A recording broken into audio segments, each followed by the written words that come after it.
Fine. Accounting governance and corporate laws. Sorry, I was using the wrong slides that I prepared earlier on. These are fine slides. So the issues of transparency is referred to either directly or by implications. Now, the application of transparency to reporting to the public by the company of their financial and non-financial conduct and performance of a period has come under scrutiny of stakeholders.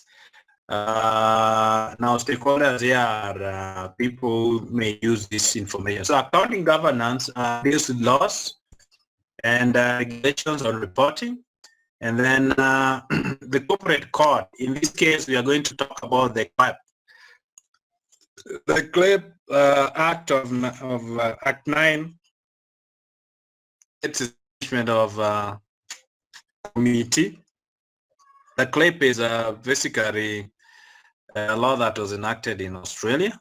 Then accounting governance will also deal with the security listing laws and regulations.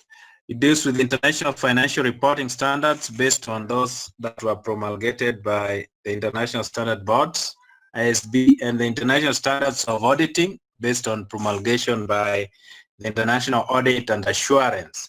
So that deals with corporate governance. Then the statutes, corporate laws or the corporate statutes. Corporate statutes here, we are talking about laws that are used, that deals with corporations. So the corporate laws are devoted to mandatory corporate governance rules.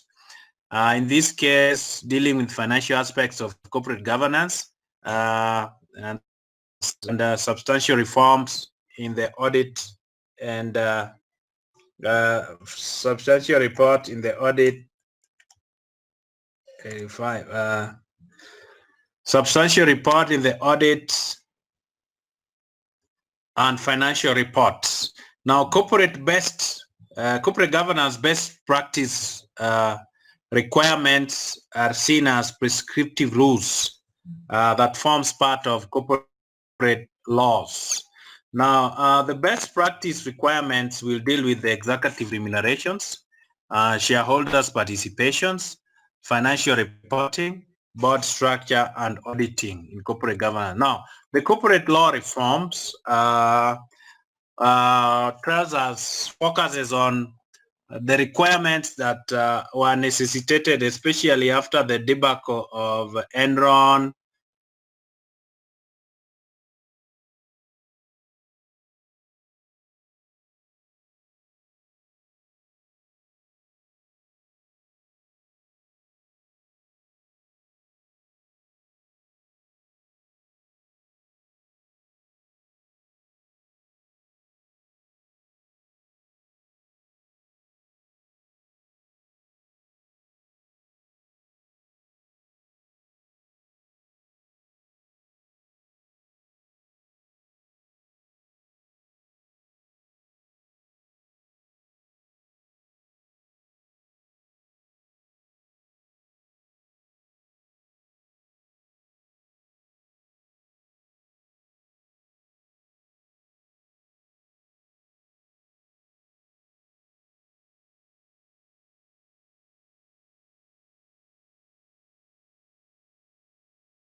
integrity of the financial market by fostering confidence and encourage investment.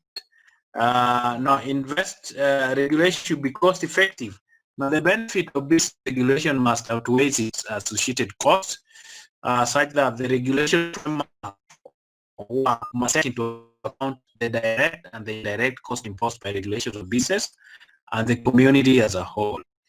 And then the regulation neutrality and flexibility falling under the economic approach, the key areas. So regulation should be applied consistently across the market. It should not confer distinction or advantage on particular markets, structure, unless on a clear justification. Now, business ethics and compliance, clear guidance must be put regarding appropriate corporate behavior and enforcement in case of breach of any key element, ensuring that the market function optimally. So breach occurs when one party is not adhering to the regulations that have been put in place. Now, along those regulations, we also have what is called audit reform. Now, audit reform, what gave impetus to different audit reforms? So we need to look at, prior to the Enron debacle, auditors were offering a number of consultants in an audit functions, including legal functions to their clients. And now it came out to be found that if the audit firm is also offering some other functions, then their independence could be compromised in that they would fear losing their non-audit functions if they do not give some favorable report to their clients in form of audit. So this idea of linking up the two audit and non-audit function, there has to be very clear distinction and under what circumstances. So because of the Anderson and Enron debacle, the Anderson, they went ahead, destroyed information on behalf of Enron simply because they gave them favorable reports just to keep their job. So in Australia, there was something called the Ramsay report. The Ramsay report was basically on independence of the audit companies. So the key areas, 7 key recommendations was: 1, to introduce a general requirement for auditors to be independent under the Corporation Act, to incorporate the Corporation Act of best practice position regarding employment of auditor, the financial relationship between the firm and the firm's clients so that they can ensure independence. And then enhancement if the disclosure requirement for non-audit services, which would include legal consultation performed by the audit firm, so that the type of service and monetary amount paid must also be disclosed. Then prohibition of audit firm partners who are directly involved in an audit from becoming directors of the audited clients within 2 years of the auditor's resignation from the audit firm. That is also to deal with the independence of such directors. So there's some prohibition. Then introduction of requirement that all listed companies have audit committees. And then the establishment of an audit independence supervisory board. And then the introduction of measures to improve the operations of the company's auditor and the liquidator's disciplinary board. Now, those were some requirements for audit independence. Now, all these things, they culminate in the accounting governance. How do you arrive at your accounting? The accounting accuracy will be based on if you have auditors who are independent, if you have regulations that are efficient or optimal. So it's a question of the regulations and the different areas of regulations. Now, then we also deal with the disclosures. What information do we give and who should be given that information? So first, one of the disclosures that is required under the accounting governance and the laws is that we must have some disclosure on the remuneration of directors and the executive for accountability purposes. So our CLEP introduced enhanced disclosure requirement for listed companies in relation to disclosure of informing shareholders regarding the rates of director and executive remuneration and the link between the level of pay and the company performance, which most of what we call the performance contracting.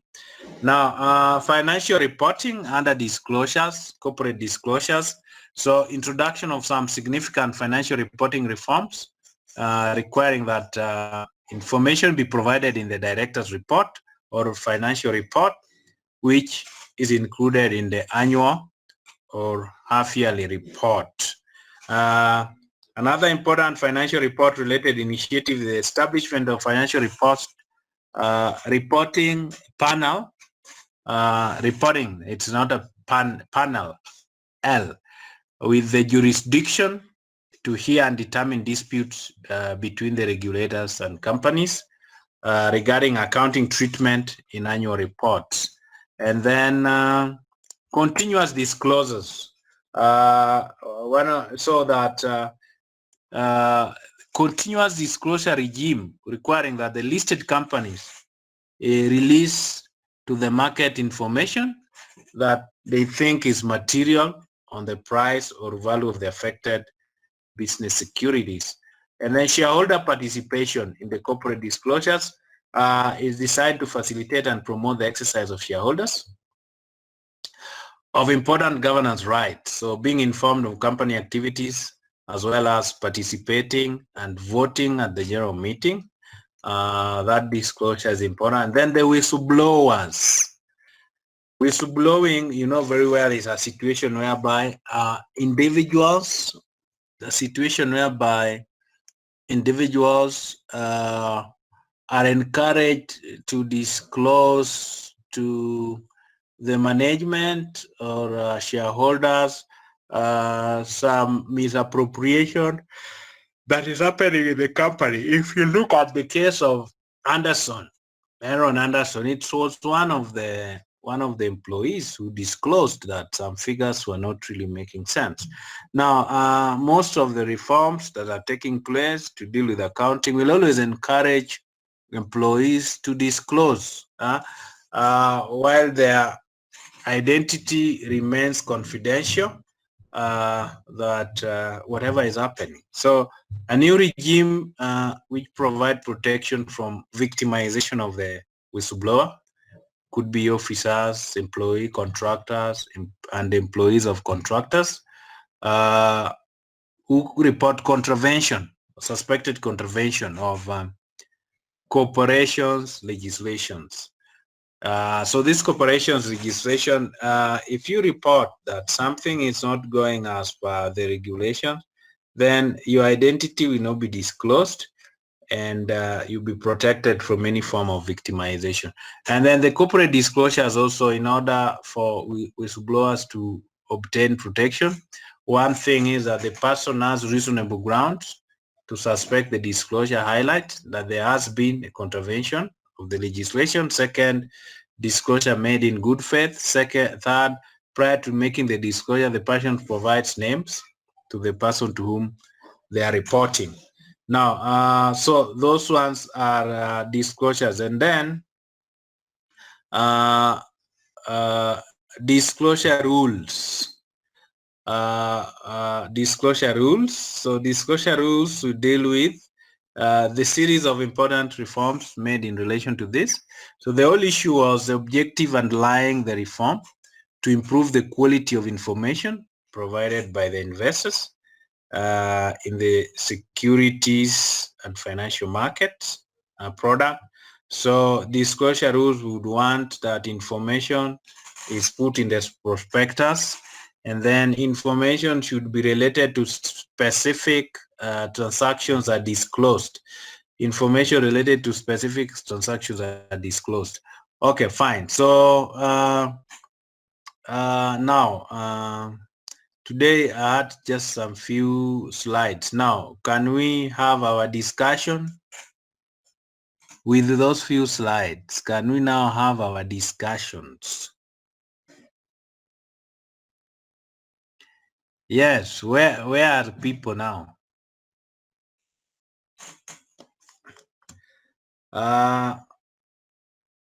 Hibak, can you still hear? Yes, teacher. Okay, fine. Now, any question about accounting governance? It was basically dealing with reforms that have taken place to ensure that the information that is being given to stakeholders, it's stakeholders in corporate governance. We are talking about shareholders. We are talking about even bankers, the government, who are the regulators, the suppliers, the employees, including the directors. Now, all this information must be produced in a certain manner. Accounting is very important. So first of all, it has to conform with the standards of the accounting board. It also has to conform with the standards of the auditing board so that the information disseminated to stakeholders is accurate and reflective of the affairs of the corporation. So that is where accounting comes in corporate governance. As you all know, that one of the roles of the board is to ensure that the corporation complies with certain regulations. One such regulations is basically financial reporting. And the board is liable for any misstatement or misinformation of corporation's affairs, which may be disseminated to the public and which the public may act upon, assuming that it is a true and fair view.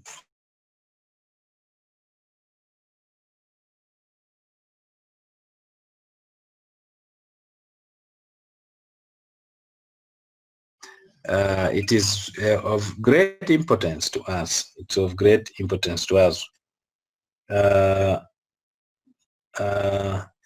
Okay, so any question? Any question? Before I give you some assignments to do. Any No, teacher. question? No, no.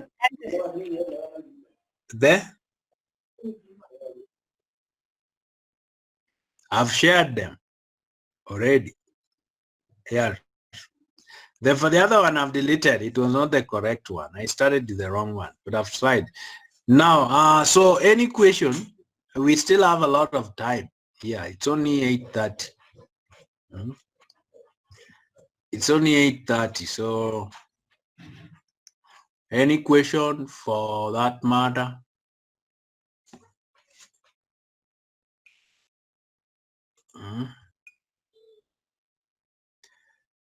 Yes.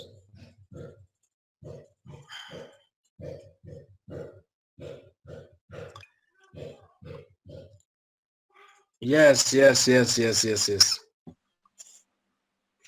Any question? Okay. Any other question that may not be related to corporate governance? Probably questions regarding your presentations and things like that. Anybody?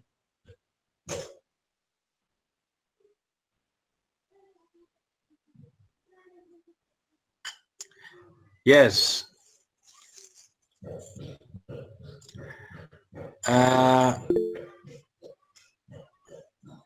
Tonight the connection is poor. Okay, if you don't have any question, probably that would be our brief today's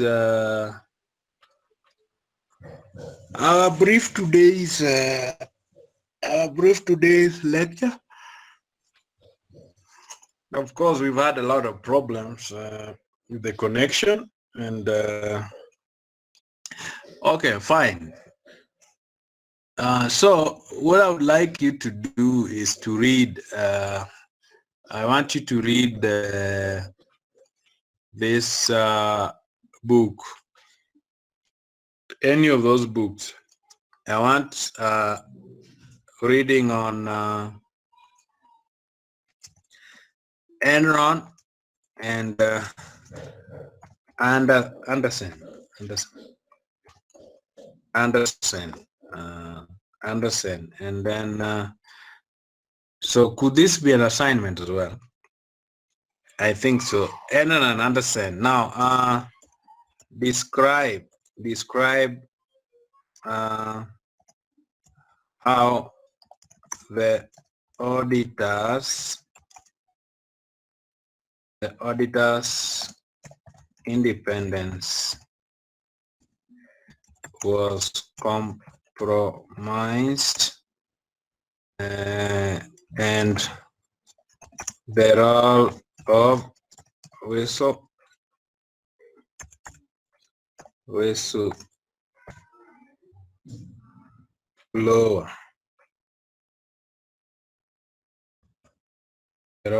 whistleblower. Okay, fine. So one thing I would want you to do, this could be our assignment, since we've had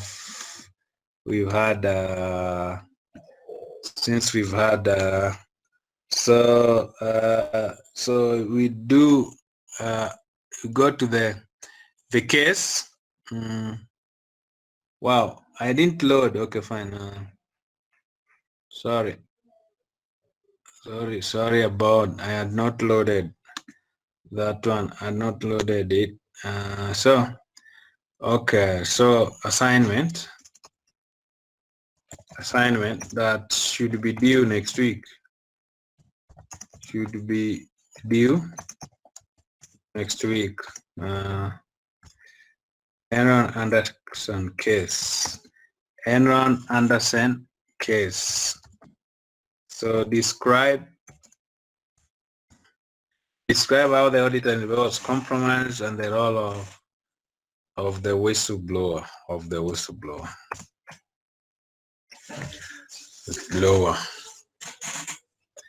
Okay.